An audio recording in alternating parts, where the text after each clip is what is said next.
जो हो सो हो, जो है सो है, हमको क्या, हमको क्या, हमको क्या। जो हो सो हो, जो हमको क्या, जन्म सुनिश्चित, मरण सुनिश्चित, जन्म सुनिश्चित, कर्मों का फल मेरा निश्चित, कर्मों शीत, जन्म सुनिश्चित, मरण सुनिश्चित, जन्म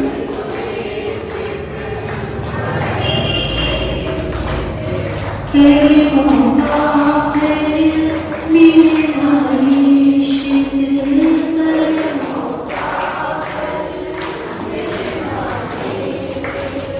फिर संयोग वियोगों के क्षण, फिर संयोग घबराने से क्या, जो हो सो, जो हमको क्या, करे तुलना से हंसना रोना, करे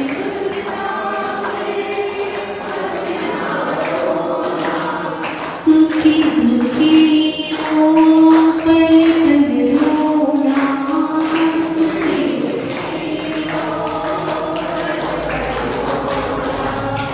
चेतन को बिछड़े पाँव से, चेतन को से आखिर मिलता क्या, जो हो सो,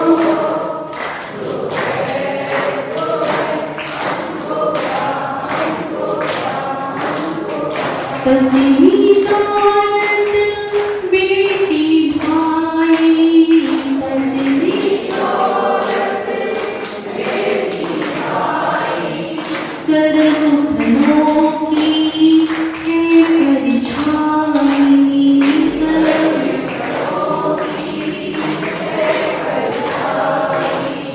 परछाई, पकड़ने को दौड़े,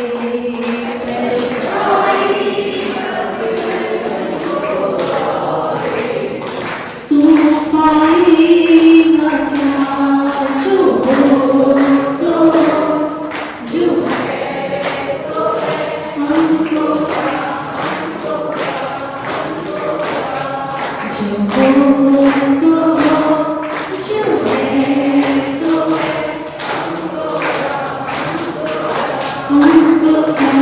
ओम हरे नमः, ओम हरे नमः,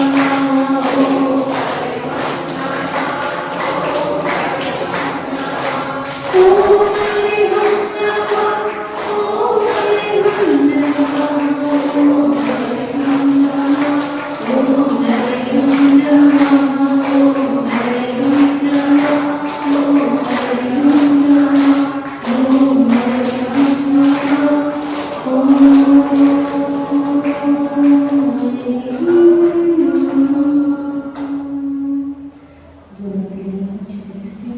सारी ऊर्जा अपने दिलों में लेते हुए 3 बार मंत्र का जाप। ओम हरे ओम हरे राम शांति, इस देव स्पर्शित है। ओम हरे राम शांति।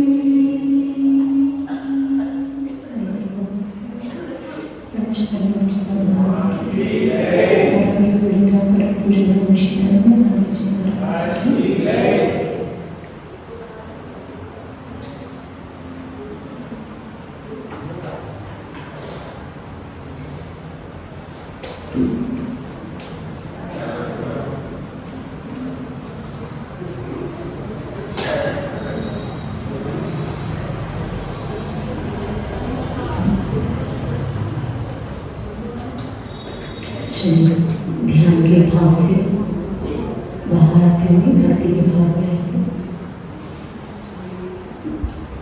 भगवान वर्तमान महावीर स्वामी की स्तुति को आगे बढ़ाते हुए आज काव्य नंबर 47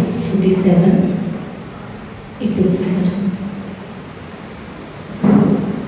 उससे पूर्व दोनों हाथों को जोड़ते हुए मन वचन काया की शुद्धि पूर्वक भगवान महावीर स्वामी को नमस्कार करते हुए भक्ति भावपूर्वक न्यासन पढ़ेंगे।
मुख नेत्रादि पीड़ा विनाशक स्थिति।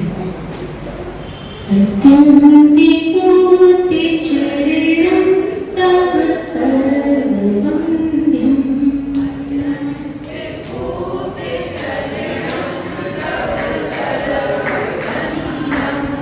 अगर पूरा पढ़ने चाहिए तो भगवान की स्तुति पढ़ने का प्रयास करें। रोज आपको समझाते हैं, मुख की शुद्धि हो जाएगी, नेत्र भी शुद्ध हो जाएंगे, नेत्रों की पीड़ा भी दूर हो जाएगी। अत्यंति पूति चरणं तव सर्ववन्द्यम्।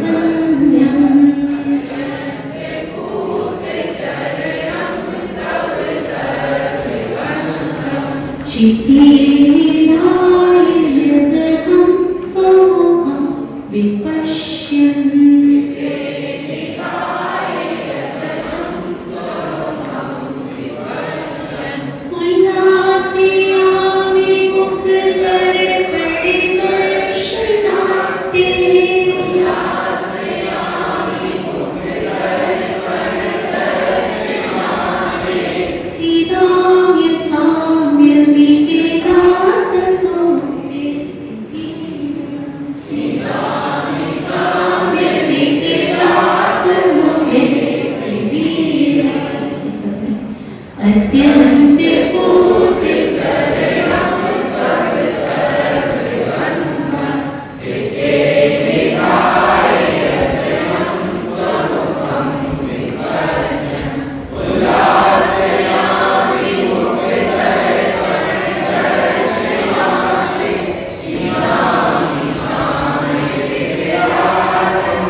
नेत्र आदि में कोई पीड़ा हो तो आप काव्य नंबर 47 का पाठ करें 11 बार, 21 बार, 51 बार, जितना आपके पास समय हो।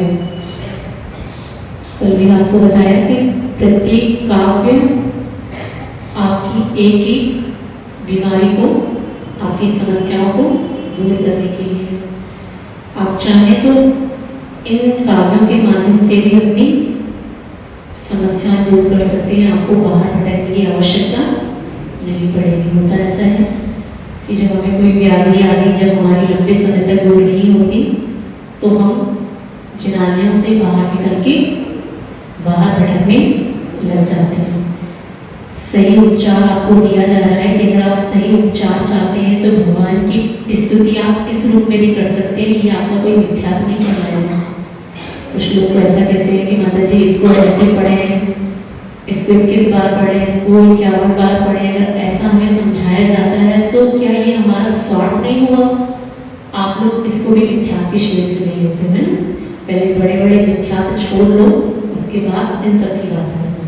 भगवान की भक्ति अगर आप स्वार्थ पूर्वक भी करते हैं कोई बात नहीं। पंचम काल है, कलिकाल है, इतना आपका पुण्य नहीं कि आप निस्वार्थ पूर्वक भगवान की भक्ति कर पाए। आप स्वार्थ पूर्वक भी करते हैं, कोई परेशानी नहीं है, लेकिन कम से कम आप बाहर से बचने का एक उपक्रम अपना मानस बना सकते हैं कि आप इस प्रकार में आपके नेत्रों में कोई परेशानी है। सबके चश्मे लगे हैं? चश्मे लग गए तो कुछ नहीं हो सकता। फिर भी जो चाहते हैं कि चश्मे निकल जाएं, चश्मे लगने की नौबत ना आए, हमारे नेत्रों में कोई ऐसी पीड़ा है।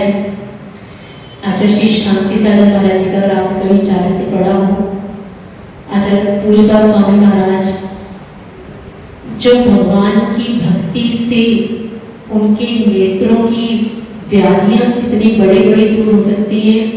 आचार्य श्री वर्धमान सागर जी महाराज का चारित्र आप पढ़ें तो उनके नेत्रों की ज्योति चली गई थी पूरा का पूरा, और वो ज्योति लाने में सहकारी नहीं मात्र भगवान की भक्ति। लेकिन आप लोगों को इस पे हो सकता है विश्वास ना हो कि ऐसा कहाँ संभव है।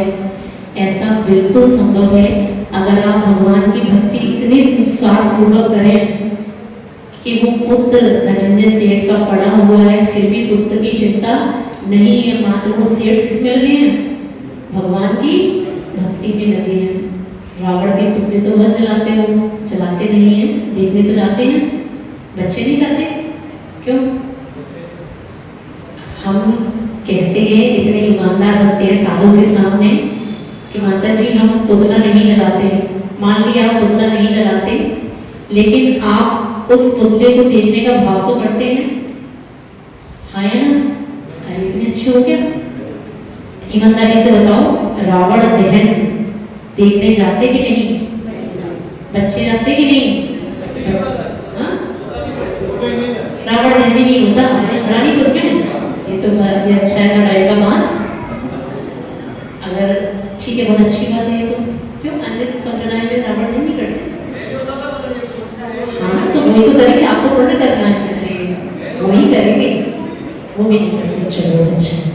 आप रावण के अगर पुतले का दहन करते हैं, उस पुतले को जलाते हैं, तो आप सोच के देखिए कि आप उसमें अगर आनंद मना रहे हैं, आपको लगता है कि असत्य की हार हुई और आज सत्य की जीत हुई, इस भावना से भी अगर मनाते हैं तो भी कुछ भावना आपकी ये सम्यक पूर्वक होती हुई दिखाई नहीं देती। क्योंकि वो रावण, आप उसके अवगुण देखते हैं कि रावण ने सीता का अपहरण किया, आप उसके कभी अच्छे गुणों को देखने का प्रयास भी करें कि वो रावण जब शांतिनाथ भगवान की भक्ति करते हुए, जब सबने सुना है, जब वो वीणा का तार टूट जाता है तो वो भक्ति अनवरत चलती रहे, वो भक्ति का उपक्रम रुके ना, तो ऐसा वो शांतिनाथ भगवान का भक्त कि वो अपनी वीणा अनवरत बजाने के लिए अपने हाथ की जो उसकी नस है उसको निकाल के उस वीणा में जोड़ देता है। लेकिन भगवान की भक्ति रुकनी नहीं चाहिए।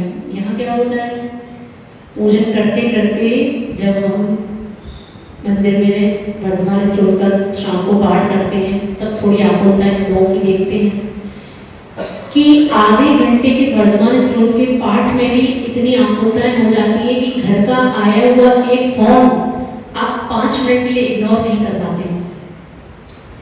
समझ में आ रहा है? जो भी हमारे पास भक्ति करने बैठता है, चाहे वो महिलाएं हो, चाहे पुरुष वर्ग हो, चाहे बेटियां हो, हम देखते हैं कि इतनी आकुलता जीवन में कि आधे घंटे आप भगवान का पाठ करने के लिए भी आपकी फोन की घंटी बजती है, तो आप भले ही 3-4 काव्य पढ़ना छोड़ना उसको मंजूर कर सकते हैं, लेकिन फोन की घंटी वहां साइलेंट करना पसंद नहीं करते। तब समझ में आता है बेचारे जीवों को भक्ति का फल मिलता क्यों नहीं है। फिर शिकायत किससे? भगवान हमने आपका वर्तमान स्रोत आधा घंटा पढ़ा, माता जी के साथ बैठ के पढ़ा, लेकिन भगवान काम हुआ नहीं। भगवान को भक्ति फलदायी हुई नहीं। वो भक्ति भी फलदायी तब होती है जब आप मन वचन काय तीनों को एकाग्र करें, इतना एकाग्र करें कि फोन की घंटी भी हमें सुनाई ना दे। कोई उस समय बुलाने भी आता है, उससे कहें कि अभी रुके, अभी हम क्या कर रहे हैं, अभी हम भगवान की भक्ति कर रहे हैं। ये समय मात्र भगवान की भक्ति का है। इस समय नो डिस्टर्बेंस। ऑफिस में बोर्ड लगाते हैं ना, क्या नो एंट्री नो डिस्टर्बेंस, ऐसा एक बोर्ड अपने जीवन में उस समय भी लगाना सीखें जिस समय आप भगवान की भक्ति करते हैं। सब देखने में आता है। स्वाध्याय करने के लिए उसे बताया था, शास्त्रों की आवश्यकता कभी कभी पड़ती नहीं है। आप लोगों के बीच में रह लो, स्वाध्याय भी हो जाता है और प्रवचन का विषय भी मिल जाता है, ज्यादा पढ़ने की आवश्यकता। तो जिस समय अभिषेक करें, जिस समय फोन करें, सबसे अच्छा तो ये, जिस समय भक्ति करें सबसे अच्छा तो ये कि आप उस समय अपने फोन का प्रयोग ना करें। ठीक है, आपको करना पड़ता है, आपको लगता है कि सारी इमरजेंसी कब आएंगी। हो सकता है कि जिस समय हम भगवान की भक्ति कर रहे हैं, ऐसा ना हो हमारे घर में दादाजी को अटैक आ जाए, यहाँ पता ही ना लगे। होता है ऐसा। आपकी चारों संज्ञाएं प्रत्येक समय काम करती हैं। 4 संज्ञाएं पढ़ी 24 गणना में। आपकी भय संज्ञा हमेशा आपके साथ रहती है। हर समय आपको इस बात का भय लगा रहता है। जब प्रदूषण में फोन का त्याग कराया तो कुछ लोगों की ऐसी बात सुनने में आई कि माता जी हम पूरा त्याग नहीं कर पाएंगे, हम शाम को त्याग करेंगे। ठीक है, कम से कम कुछ तो करो, शाम को ही कर दो, कम से कम 12 घंटे का कर दो। लेकिन माता जी बस थोड़ा सा विकल्प ये है कि बाहर से फोन आने का डर लगता है। मैंने कहा कैसा फोन, कि कभी रिश्तेदारी में कुछ हो गया तो वो सामने वाला परेशान होता रहेगा हमसे कांटेक्ट करने के लिए। तो ये तब समझ में आता है इस श्रावक के अंदर ये भय संज्ञा इसकी कभी छूटती नहीं है। आपको लगता है कि जितने भी रिश्तेदारी में मरण होंगे वो किस समय होंगे, ऐसा ही है। जितने रिश्तेदार ऊपर जाएंगे किस समय जाएंगे, वो उसी समय जाएंगे जब हमारा फोन बंद रहेगा। एक महिला, यहाँ की नहीं, यहाँ के तो भाभी नहीं बनते, एक महिला आई, माता जी प्रतिमा के व्रत ग्रहण करने हैं। मैंने कहा अच्छी बात है, करो। बस एक बात का डर लगता है कि बस एक पॉइंट पे अटके हैं, अगर ये डर दूर हो जाए तो अभी आज ही प्रतिमा के व्रत ग्रहण कर लें। आप सोच के देखें कि आपके ऊपर भय इतना हावी हो जाता है कि आप जीवन में संयम का प्रवेश कराने में भी कितना डरते हैं। उससे पूछा क्या डर? डर ये है कि प्रतिमा के व्रत ग्रहण करने का अर्थ है कि शाम को 4 प्रकार के आहार का त्याग कर देना। इतना तो पता है। अब 4 प्रकार के आहार का त्याग कर दिया और माता जी इस बात से डर लगता है कि रात में कभी बुखार आ गया तो दवाई कैसे लेंगे। आप समझ के देखिए, जब ये अज्ञानपूर्ण बातें सुनने को मिलती है तब समझ में आता है इस श्रावक का पूरा जीवन इसी डर के साथ निकला जा रहा है कि ऐसा हो गया तो फिर क्या होगा। बुखार आ गया, रात में औषधि नहीं मिली तो हो सकता है सुबह उठ के भगवान के दर्शन भी ना कर पाए। हो सकता है सुबह का सूर्य हमें देखने को ना मिले। आपसे एक प्रश्न पूछते हैं, कितने संसार में महाव्रती ऐसे हैं जो रात में कोई भी शरीर संबंधी पीड़ा होने पर जिनकी सुबह नहीं हो पाई। एक अगर नाम बताओ भाई, समझ में आ रहा है? क्या साधुओं को रात में जल नहीं आते? क्या हम लोगों को रात में कोई भी पीड़ा नहीं होती? लेकिन उस समय क्या करते हैं? उस समय समता रस का रसपान करते हुए सुबह होने की प्रतीक्षा नहीं करते। अब आप सोचो माता जी आप माला करती होगी कब सुबह हो कब सुबह हो, नहीं, जब सुबह होनी होगी वो तभी होगी। लेकिन इस समय हम अपने परिणाम कैसे रखें कि भगवान रोज तो हम अनुकूल रहता है हमारा स्वास्थ्य, लेकिन आज हमारा स्वास्थ्य कैसा है? प्रतिकूल है। रोज हमें परीक्षा देने का समय नहीं मिलता। आज हमारी क्या है? परीक्षा है। तो वास्तव में आप एक बच्चे को नंबर कब मिलते हैं? रोज क्लास अटेंड करने पर नंबर मिलते हैं कि महीने में एक परीक्षा देने पर नंबर मिलते हैं? नंबर कब मिलेंगे? तो परीक्षा देने पर नंबर मिलते हैं ऐसा जानते हैं तो फिर कर्मों की निर्जरा किस समय अधिक होगी? जिस समय वो पीड़ा हुई जिस समय वो बाधा उत्पन्न हुई आपने समता परिणाम के साथ उस समय सहन किया और ऐसा भाव लाया कि भगवान ये आज मुझे अवसर मिला कि मेरे शरीर में जो भी पीड़ा हो रही है इसके मैं अपने समता परिणामों से इसको सहन करूंगा और अपने कर्मों की निर्जरा करूंगा। अब रोने धोने से होगा तो कुछ नहीं, पेट में दर्द, सिर में दर्द, ये दर्द कहते कहते आप कौन सा ध्यान करेंगे उस समय? 8 ध्यान के भेद आए ना उसमें। एक भेद क्या आया? पीड़ा का चिंतन भी अगर आप कर रहे हैं, अगर आप हर समय इस उपाय में लगे हैं कि ये पीड़ा मेरी कैसे दूर हो, मेरे शरीर में फुंसी भी हुई है, ये पीड़ा कैसे दूर हो, कैसे दूर हो, निरंतर इसी का विचार करते रहना, ये भी आपका कोई धर्म ध्यान नहीं है, ये भी आपका क्या है?